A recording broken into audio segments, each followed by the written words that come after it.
The ships arrived without sound, like moons choosing new orbits over Manhattan. Every clock on the island blinked to 0000.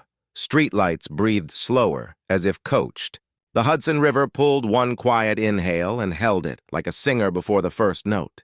And down in a maintenance tunnel beneath Times Square, a young woman named Sarah pressed her palm to a humming wall and felt it answer with a pulse. 3 beats, a pause.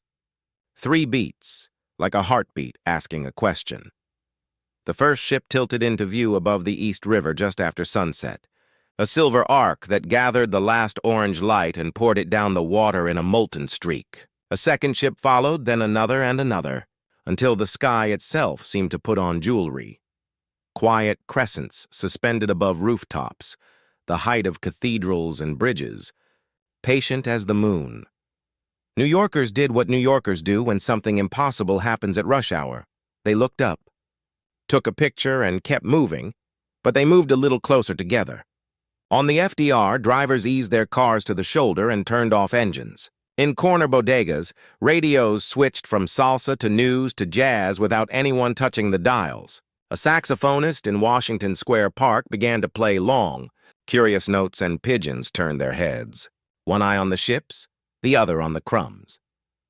Under Times Square, where the tiled tunnels web and loop like a second nervous system for the city, Sarah Yun walked with her toolbox.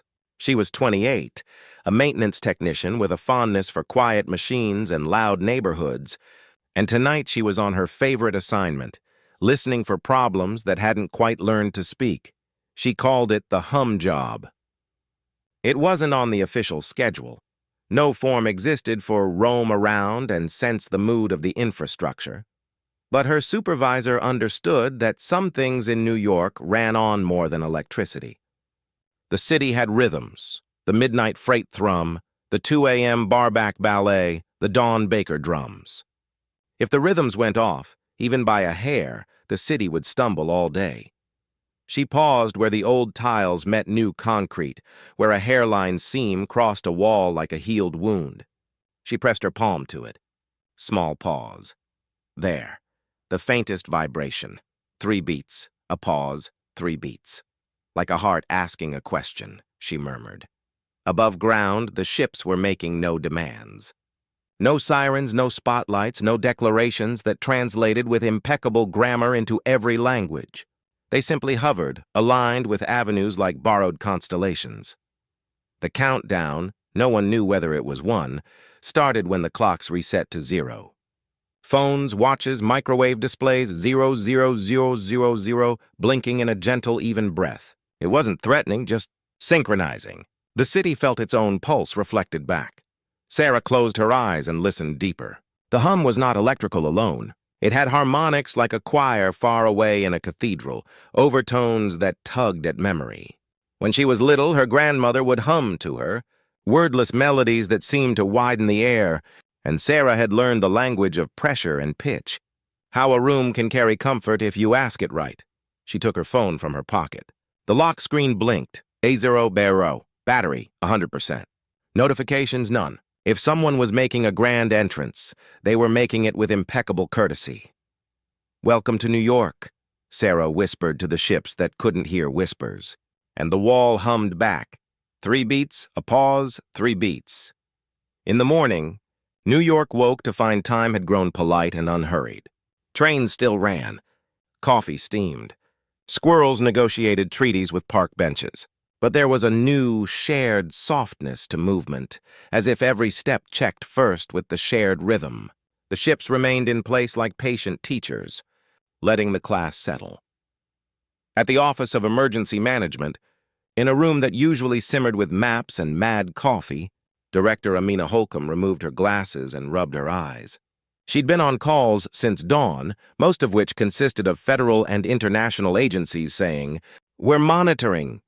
The president's voice, calm and measured, had threaded through a joint call at 05:30, asking cities to avoid provocation, to listen, to be ready for what? Amina had asked her screen after the call ended, because a screen was sometimes easier than a person.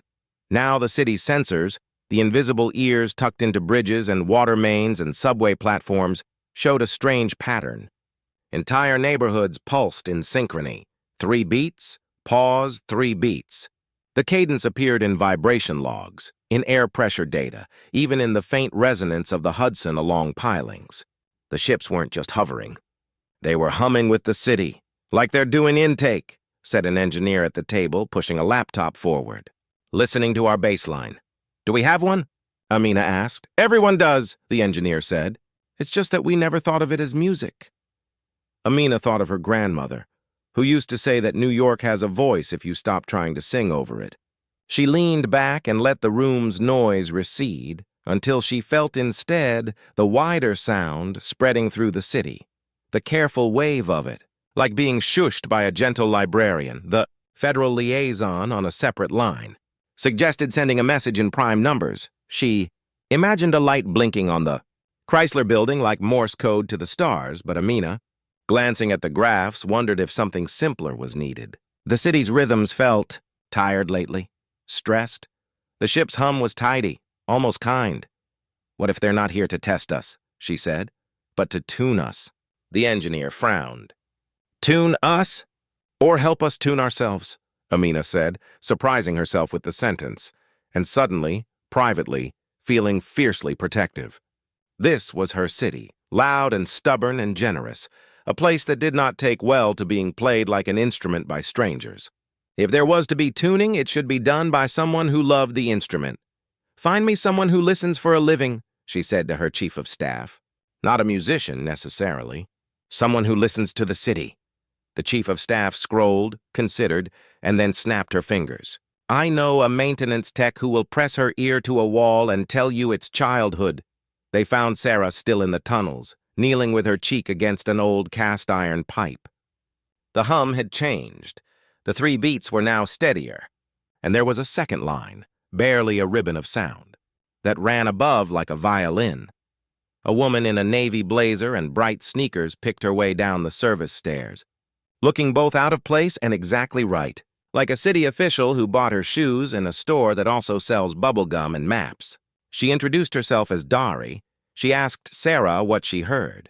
Sarah told her. Dari listened, eyes narrowing, then chuckled. Amina's going to love you, she said. You're either exactly who we need or exactly who proves we have no idea what we're doing. I can be both, Sarah said, standing and brushing concrete dust off her knees. They walked back up into the morning. Above Times Square, a ship's polished belly reflected the billboards so perfectly that the ads seemed to curve into an endless loop, a sneaker running onto itself, a slice of pizza folding into the sky.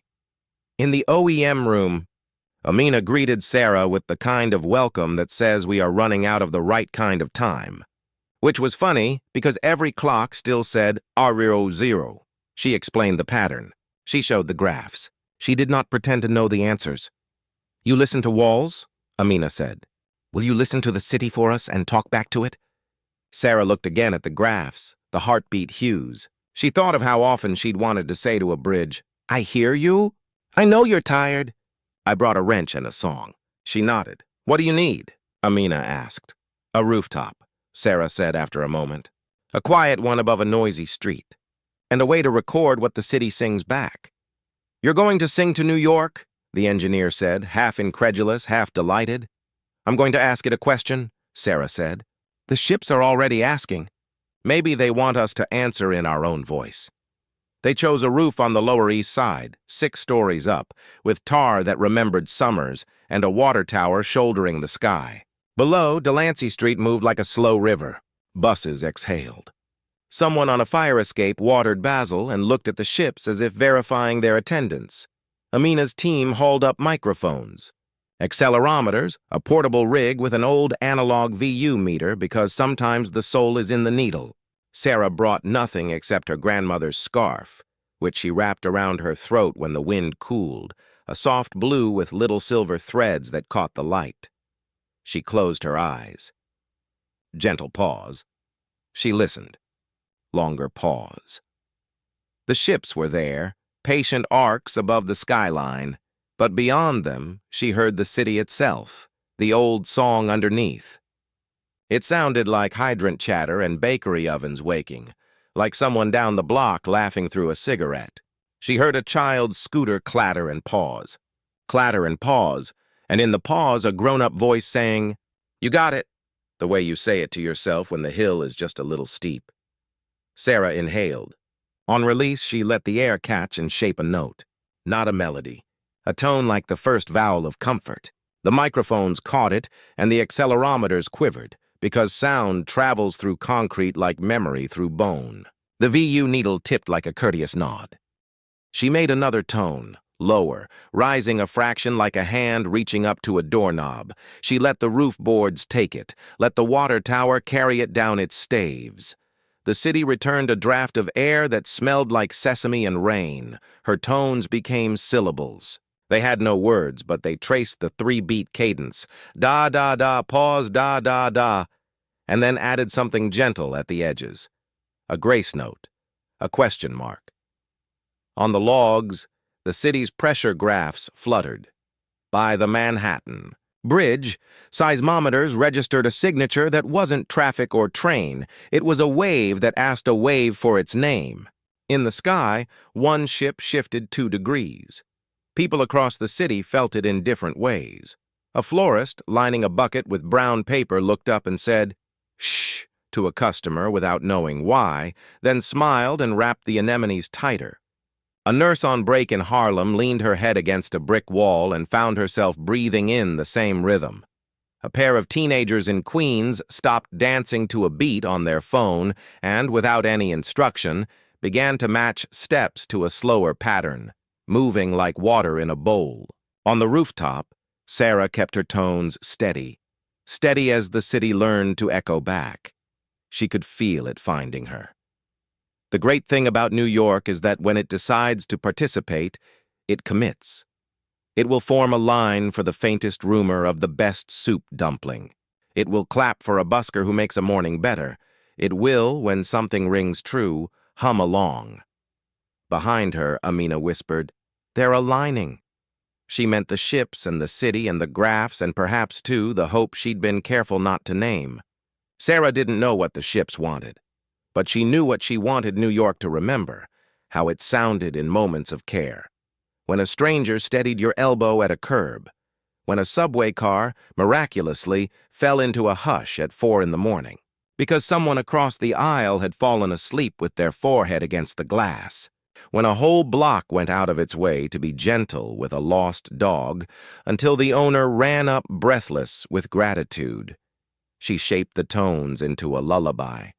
Not to put the city to sleep, but to teach it again how to rest while awake.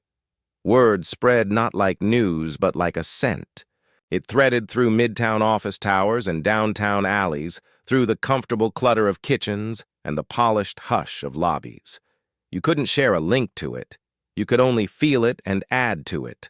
The saxophonist in Washington, Square, who had traded his case for coffee money and conversation for 20 years, lifted his instrument and played a single note and held it. He listened to the city's answer and then upshifted into the harmony as if he'd been born for it. A drummer on the one train found the 3-beat pattern on a bucket and the metal wall.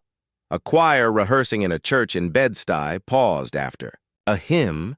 The director laughed in surprise, and they began without score to hum. In Midtown, between towers that did not blink because their owners remained stoic about blinking, a ship white as milk turned slowly until a seam opened like a gill. From it issued a breath. It did not smell of ozone or planetary newness. It smelled like fresh water rolling over stone. The breath slid down the avenues, and people who had not cried in 15 years found themselves ready to, not because anything hurt, but because something had been tidily put back in a drawer. The breath did not carry words, but if it had, they might have been. "We hear you hearing." A delivery biker eased his pace. A woman in heels took them off and laughed barefoot down a block of summer-warmed sidewalk. A kid in a once-white basketball jersey listened to the sky and then put his ear to a mailbox and was not disappointed. Down on the Lower East Side rooftop, Sarah modulated her tone the way you adjust your palm on a sleeping child's back. The city met her there, leaned into her hand. Amina watched the graphs, the city's baseline, the messy lines of stress and strain began to settle. Not to zero. New York was not supposed to be quiet, but to proportion. Pressure spikes softened. Heat islands cooled measurably by fractions. Bridge cables relaxed, a cello after a long day in the case. "What are they doing to us?" the federal liaison asked on the line, trying to sound neutral and sounding like a person whose soap has been moved from its usual shelf. "Not doing," Amina said softly. Showing. On the third day, before dawn, the ships moved. They did not streak away or descend. They weaved a pattern over the rivers, crossing and recrossing as if stitching seams. At each pass, a shimmering fell, like confetti made of dew, into the East and Hudson, into the Newtown Creek and the small, hard-working canals of Brooklyn. When the sun rose, something new clung to pilings and stairways. Green, not neon, but fresh leaf, layered like lace against the waterline, flexing with the tide. Fish nosed it and swirled. The smell of the river changed. Still river. Still honest. And metal and mud, but with a top note of a forest floor after rain. Biologists who had been sleeping on lab benches swore, then laughed, then ran to test samples. The new growth, the city called it Tide Garden within an hour, did not belong to any familiar taxon. It wasn't algae exactly. It wasn't a vine. It was like a chorus with no soloist, woven of many tiny capacities, filtering, oxygenating, nest-making, wave-minding. It asked little and offered plenty. The ships hovered above the water, lower now, inspecting their new embroidery.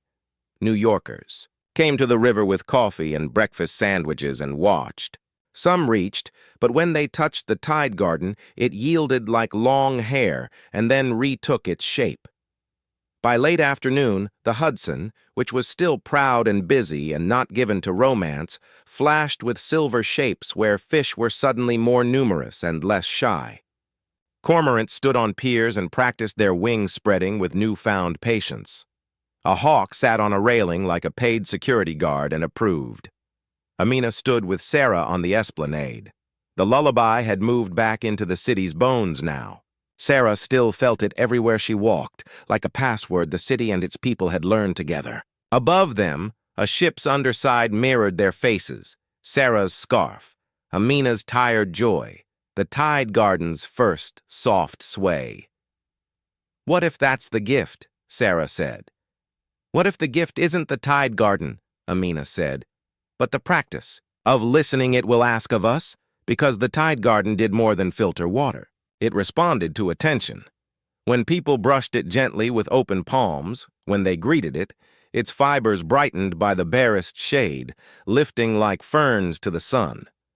When someone tried to rip a piece away for souvenir, it went soft as oiled. Rope and slipped between fingers, then retightened out of reach. No malice in the move, simply refusal. "You can't own a choir," Sarah murmured, smiling.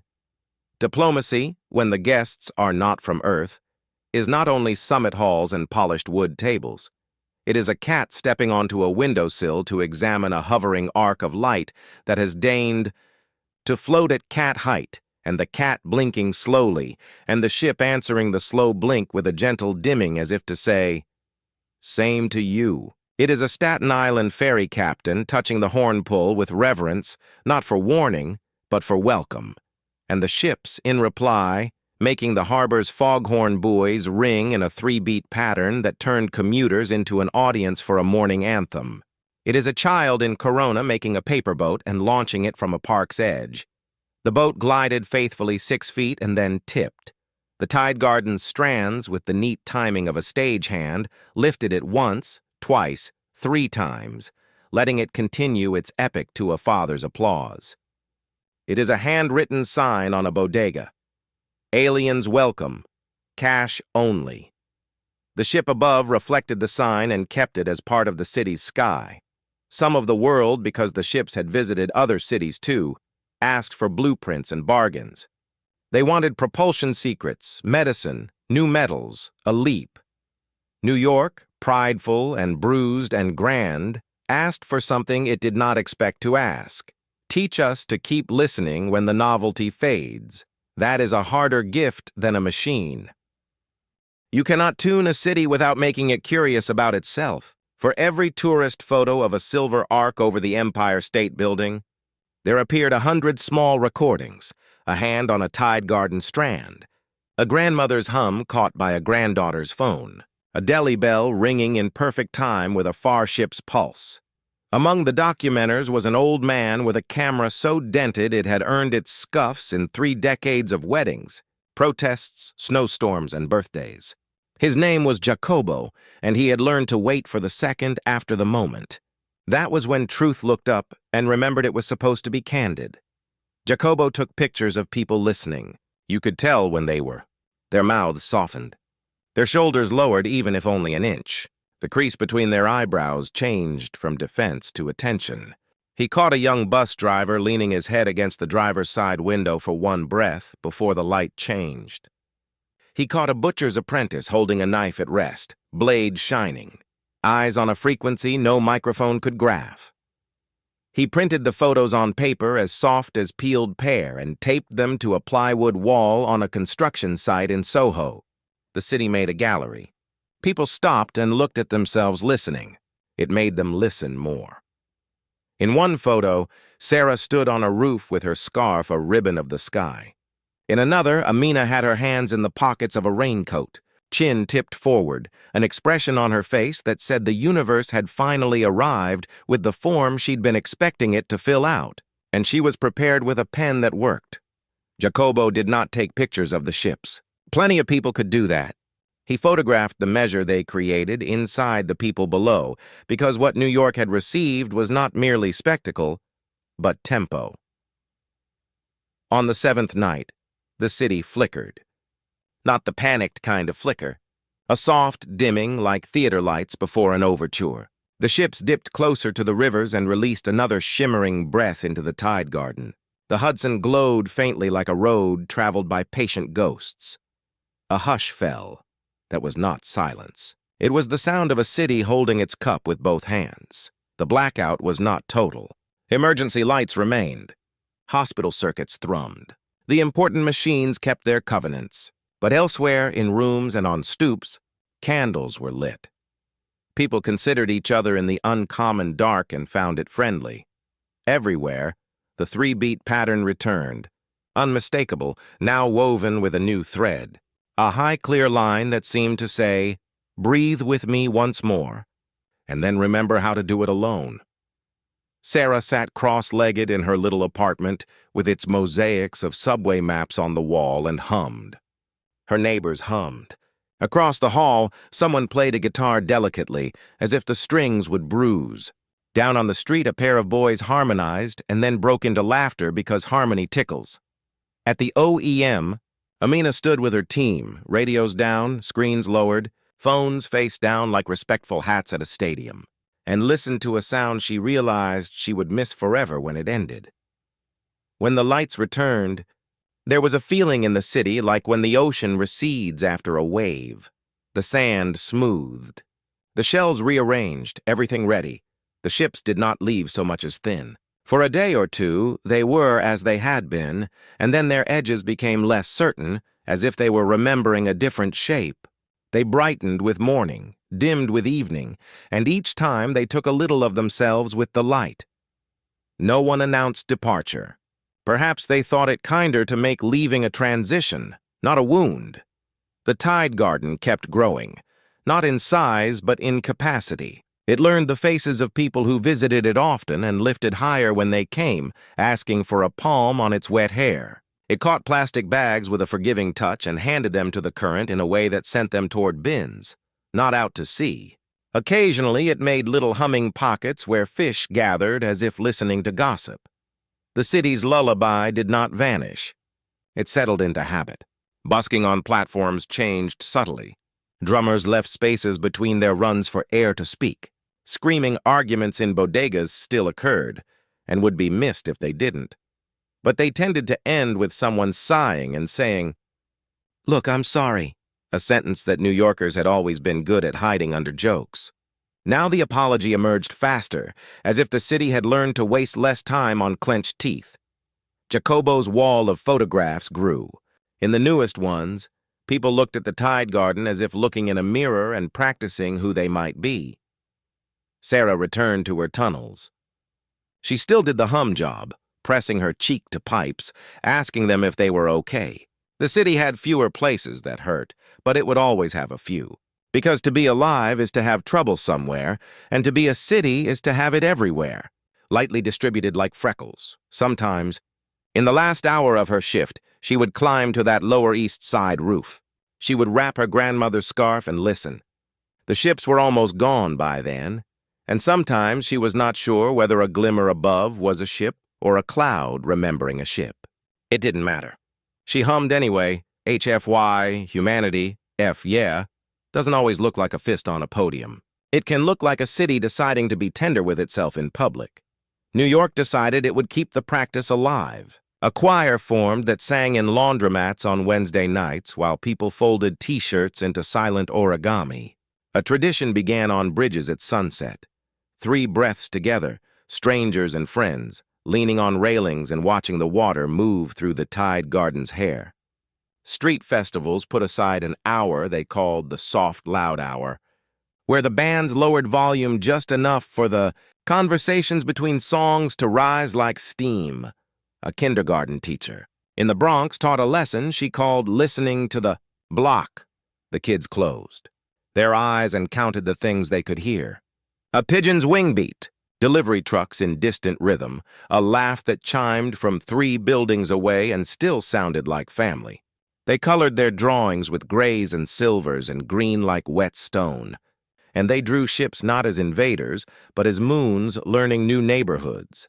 A program for teenagers paid them to sit with elders and record stories of sounds they missed.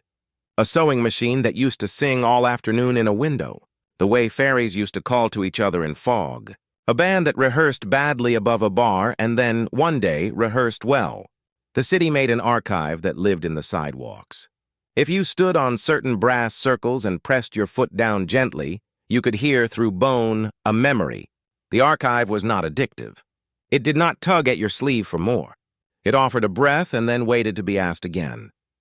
In that waiting, humanity exercised a muscle it had neglected, the one that translates attention into care. Tonight, like any night since the ships thinned into the morning haze and memory, New York is broad-shouldered and soft-spoken. The Tide Garden moves with the tide. The bridges make their long iron sighs, relieved and ready. The streets murmur like friends on a porch when the bugs are kind and the air agrees to be gentle. Sarah walks home along the Hudson after a late shift. Toolbox a little heavier because she has added a tin of tea and a paperback of poems in case a bench wants company. She steps down to a landing where the Tide Garden is thick and alive. She kneels and tells it hello with her fingers. It lifts, meeting her halfway. The city's lullaby is very quiet now. It lives in timing, in the cadence of traffic when a driver leaves just enough space, in the rhythm of footsteps that luck into sequence for a block, in the way 2 baristas on opposite sides of the street look up at the same second and wave a cup. Above, the sky carries only stars, but if you squint you can see the memory of arcs, the suggestion of crescents. You can imagine that what they left behind is not just Tide Garden and a better habit of breathing, but a gentle clock that doesn't insist on hours and minutes, just on moments noticed. Sarah hums once for herself. Soft breath. The hum moves into the railing, into the wood of the landing, into the glass of the river, and the Tide Garden flutters. Across the water, a ferry's light slow and steady. A gull cries, and then changes its mind about crying. A breeze moves like a page being turned by a careful hand. If you are listening, settle your shoulders. Let your tongue rest in the soft cradle of your mouth. Let your jaw unclench. Imagine the 3-beat pulse under you, patient and constant. Da, da, da, da, da, da. The sound becomes footsteps a block away, becomes elevator cables humming, becomes a saxophone breath on a late corner where someone counts tips and counts blessings and finds they have exactly enough to sleep. New York drifts into its long nightly practice. It is not silence. It is good noise softened. It is people choosing the gentler version of a sentence. It is a city that learned, with help, how to let its muscles release while still holding itself. The Tide Garden lifts and lowers like a sleeping chest. The old photographer has left his wall behind, but the photos remain, and if the night wind moves them, they sound like leaves. They depict what the ships wanted to see, perhaps, a humanity leaning toward itself, ear-cupped, in the apartments, in walk-ups and towers, in rooms made of brick and rooms made of thoughts too loud to share at noon. People lie down and the lullaby is there for them if they want it. It doesn't insist, it offers. If your eyes are heavy, let them close. The ships have not gone, not entirely. They are there, in the way your breaths align with the turning of the fan, with the neighbor's dishwasher starting a cycle, with the river's whispering silk. They are the respectful pause between one heartbeat and the next. Sarah finishes her walk and climbs her building's stairs. She lets herself in, makes tea without turning on a light, and sits by the window. She thinks of her grandmother, of streets that speak, of machines that tell the truth if you ask kindly. She thinks of Amina, whose job is to be ready for storms, and how sometimes you must also be ready for quiet. The city carries her thought and sets it down on the windowsill like a folded note. Well done. Keep listening. Outside, beyond the buildings, the harbor keeps a gentle watch. The buoys breathe their 3 soft notes. The sky loosens its grip on the day and puts the stars where they are easiest to find. Da, da, da, da, da, da. If there is a message from far away, it is this. You were heard. You are still being heard. You can hear each other now better than before. Let your breath match the water. Let your dreams arrive without hurry, like ships that know exactly where to hover. The clocks blink not eur zero zero, but something kinder. A now that is wide enough to rest in. The last lights of the city soften. The Tide Garden arcs like the spine of a sleeping animal. The lullaby moves through the bones of bridges, through the rails and pipes and hidden rooms that make all the other rooms possible. And it finds you where you are and does not ask anything except this. Breathe with me. Once, twice, again.